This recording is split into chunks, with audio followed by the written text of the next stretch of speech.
In the heart of Southeast Asia lies a nation known for its resilience, warmth, and unwavering spirit, the Philippines.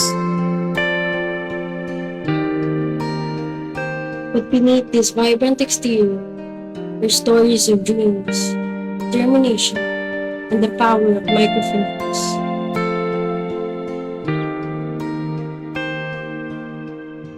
Ako po si Criselda Santoria, nakatira dito sa Alfred ng Novaliches.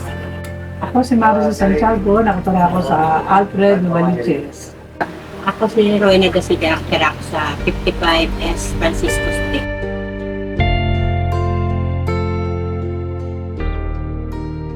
Paano po kayo, bigyan niyo lang po kami ng background kung paano po kayo nakasama sa microfinance o yung mga lending po.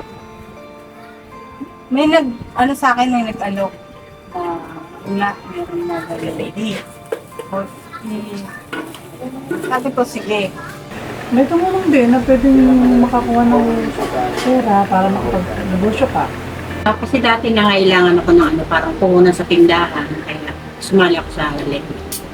Tapos, saan company naman po yung industriyang pinasukan yung lending?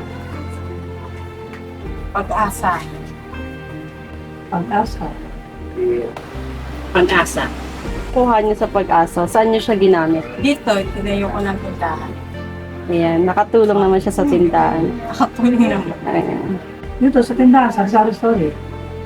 Nung time na nangailangan ako ng pera na gagamitin sa pang repair ng bahay,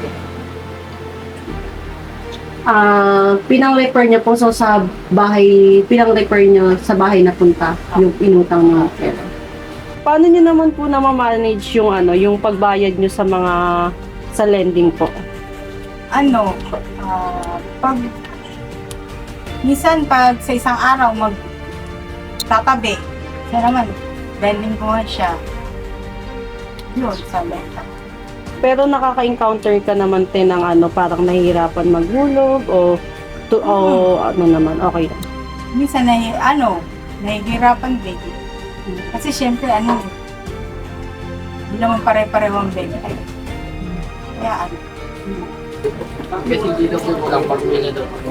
Ako na tuloy naman nakakapagbayad, linggo-linggo. Basta huwag lang sasabitan ng mga, kasi nagduduk, hindi maiwasan, nagagalaw, nahihiram. Ganun, lapit pag gusto na magandang manipita, kung finish naman magandang mulo.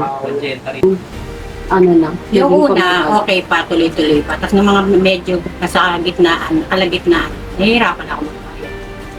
Kaya tinigil ko na.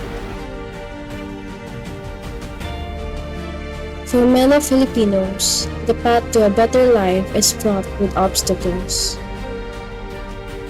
Ano po yung impact niya nung nagkumuha kayo sa microfinancing? may time na